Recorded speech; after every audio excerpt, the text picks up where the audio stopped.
listening to Purdue's #1 sports talk radio show, Sports Night on WCCR, Extreme College Radio.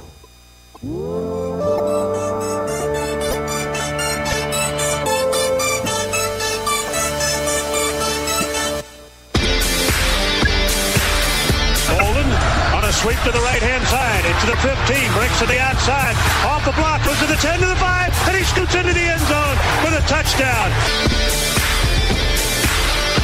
Moore has it, ahead to Johnson, Hill, play action pass, he rolls straight back, they've got a man wide open, it's Ross, he's at the 20, 15, 10, 5, touchdown Boilermakers! Corner, Smith shoots another three. Bullseye! It's intercepted. Ricardo Allen, they score. He's at the 30. He's at the 40. One man defeated Robinson. Robinson can't get him. He's at the 30, the 20, 15, 10, 5. Touchdown, Ricardo Allen. Good evening, sports fans, and welcome to Sports Night. I am Mike Tainer. And I'm Steve Pedraza. We got a great show lined up for you guys tonight. We're going to let you know what's happening in Purdue athletics. We'll preview the Gold and Black football game versus Notre Dame this Saturday. Mike and I will take a look at week 3 in the NFL in our segment, The Red Zone. Finally, we will go through some sports news in Headline Crossfire. Mike, you ready to go? I always am. Let's start off with Back in Black this week in Boilermaker athletics. The number 13 Purdue women's volleyball team competed in 2 tough matches over the weekend to open Big Ten play. On Friday, the Boilers took on Michigan State and defeated Sparty 3-0. Junior Ariel Turner led the Boilermaker attack with 18 kills, while also adding 7 digs, 2 assists, and 3 blocks to the team's tallies. Also, redshirt sophomore Katie Griffin picked up 10 kills and 3 blocks off the bench. Then on Saturday, the team topped number 18 Michigan in 3 straight sets to remain undefeated on the season at 13-0.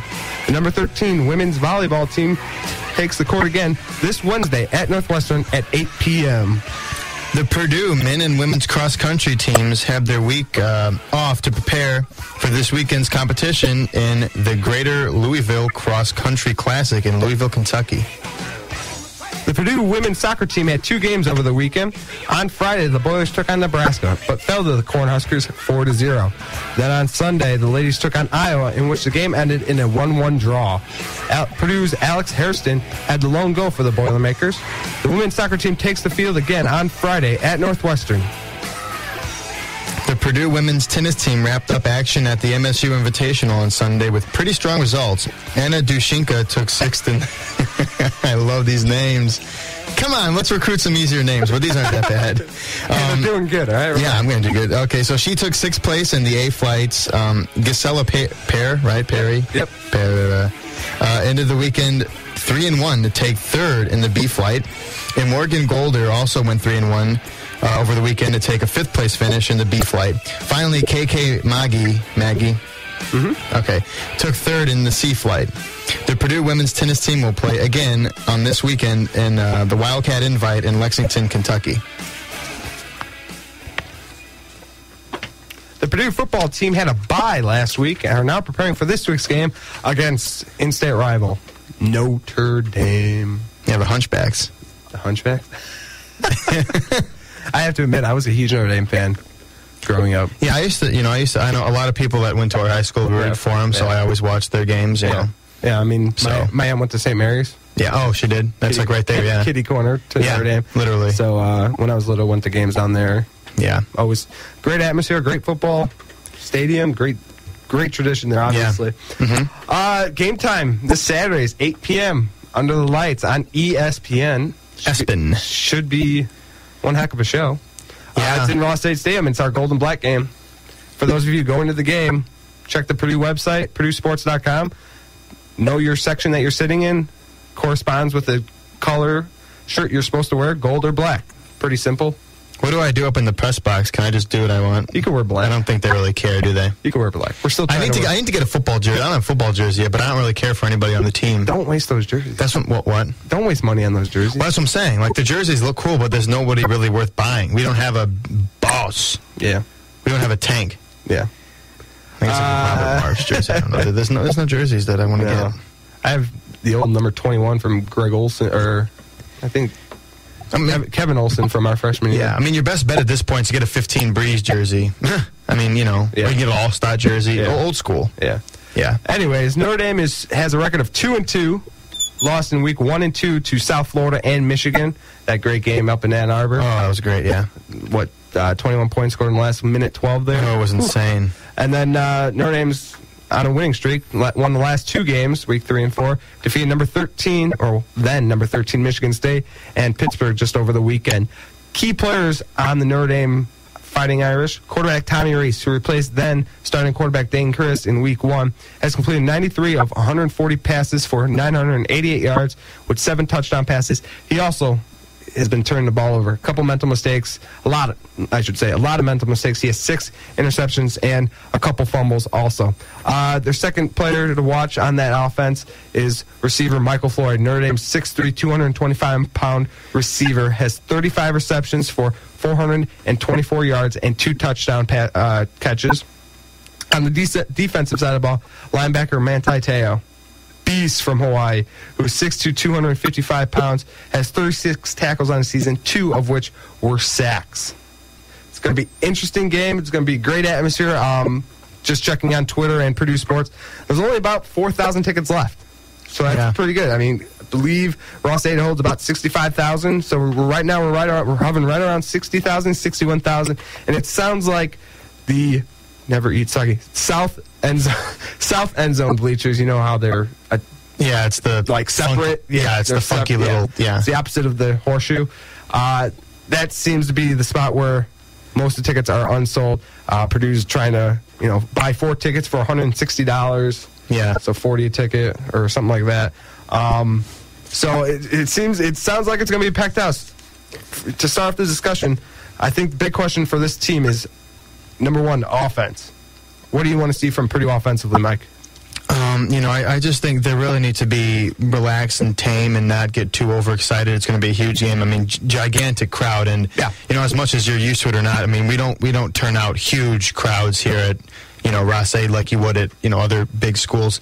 So I mean, it's going to be I think it's just going to be a really exciting game, and the players are probably going to be amped because they don't see this every game. You know what I'm saying? They don't see a packed house every game. Right. So they're going to be pumped up, and it's just about going to the basics. I think if you can make sure you maintain, like we discussed this whole time, the whole season, maintain the run game. Don't get too excited, whether it be Marv or Turbush. I don't care who's in. Don't get pass happy thinking you need big play after big play after big play. Right.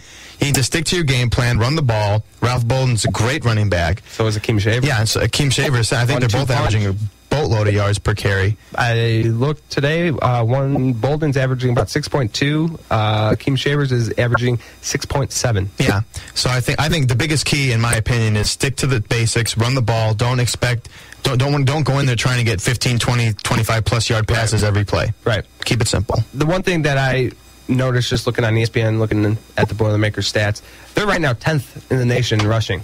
About 238 yards rushing. Stick with it. I know we harped on week 1 and week 2 for them the team kind of going away from the run. You got to stick with it. Yeah. I mean, last week, the reason why that average is so up there right now is because last week we had over 300 yards rushing. Mm-hmm. So it's going to be interesting to see how the offensive line. I know Notre Dame's defense has been stepping up the last 2 games. Pittsburgh was a tough match. There were just a lot of mental mistakes. And then Michigan State, they shut them down. I mean, Michigan State is a team that likes to run the ball.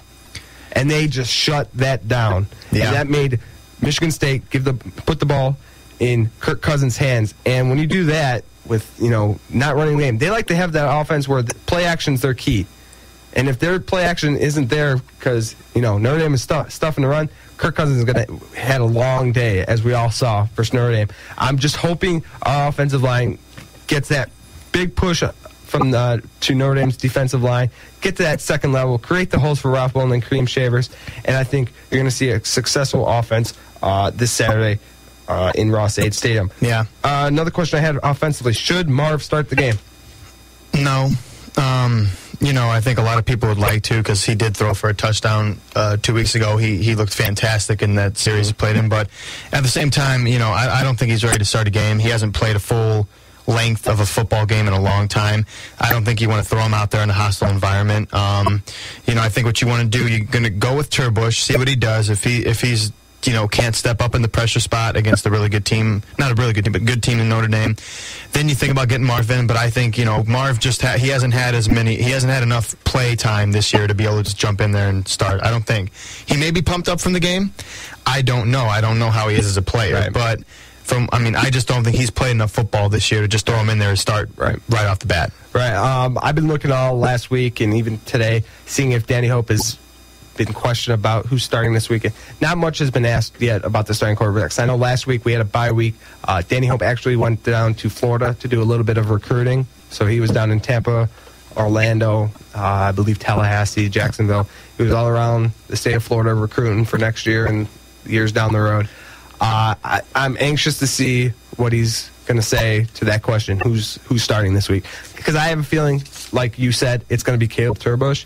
And if he's not producing first or second series, I think you have to put Marv in. Yeah. You can't wait any longer with this team. It kind of goes to the same scenario as like the Bears, which we're going to talk about later on in the show. If their offense is producing, field position is very key in college football games.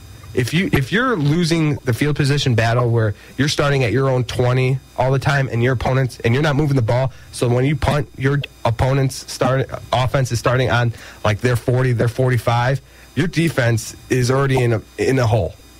Right.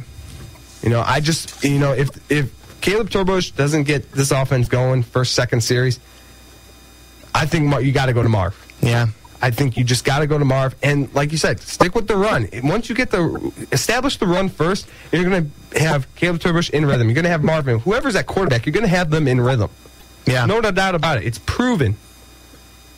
I just want to see them come out with a rushing attack, stick with it, establish the running game, and that'll open the doors for either Caleb Turbush or Robert Marv. Yeah, man, all you got to do is an offense. This defense is good. The defense is going to keep you in games. This defense is not a bad defense at all. They're ranked 19th overall in the nation in points against, only giving up 16 a game. And it did help that, they shut out Southeast Missouri State 2 weeks ago. But this is a good defense. Like we were talking about, Tommy Rees turns the ball over a lot. Yeah. They're probably going to get some opportunities to get some turnovers. As an offense, you don't have to go out there and have to score, 40 points. Just like I said, keep it simple. Don't try and, it's a night game on ESPN. You don't have to go and show the nation that you can. In 3D, too. Yeah. There we go, 3D here. Oh, my gosh. For those of you who have 3D television. Yeah, the select few of you. TV. Yeah, enjoy. But yeah, just don't get too excited. Don't try and make super big plays. Don't try and get those 50-yard passes. Just calm down. You've got two great running backs, 10th in the nation in rushing yards. Yeah. I think it's about 258 a game. I think something like that. They're 10th in the nation. Yeah. We run well. Yeah. Passing not so. It's about over 200 yards a little bit. I think it's 212.3. I'm reading right here. We're not a predominantly passing team. You don't have to go in there and throw 500 yards. Just relax, let it be simple, regardless of who's playing Marv or Turbush. Right.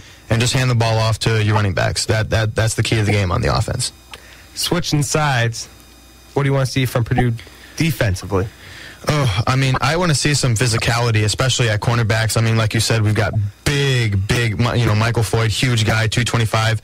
Our biggest cornerback tops out at 197 pounds, and that's Carlton Williams. He's 6'2", senior cornerback. Mm-hmm. We don't have humongous cornerbacks, so I think the key is going to be if they're playing man coverage, can they be physical with guys like Michael Floyd? That's the question. Right. If not, then you're going to probably be seeing a lot of zones from Danny Hope. Because I don't think you're going to try and put these guys on an island with guys like Floyd and, right. He's just going to be jumping all over guys. He's huge. He's going to be knocking them to the ground. Yeah, I totally agree. The key thing to watch for this game is going to be Michael Floyd versus our Purdue secondary. Right. Because Michael Floyd could play every wide receiver position. I'm sure he could play the tight end position. Yeah, he probably could. I think you're going to see him a lot at the 3 because Middle Tennessee exposed a weakness in that the slot receiver, whoever's covering the slot receiver, which has been Joey Holland,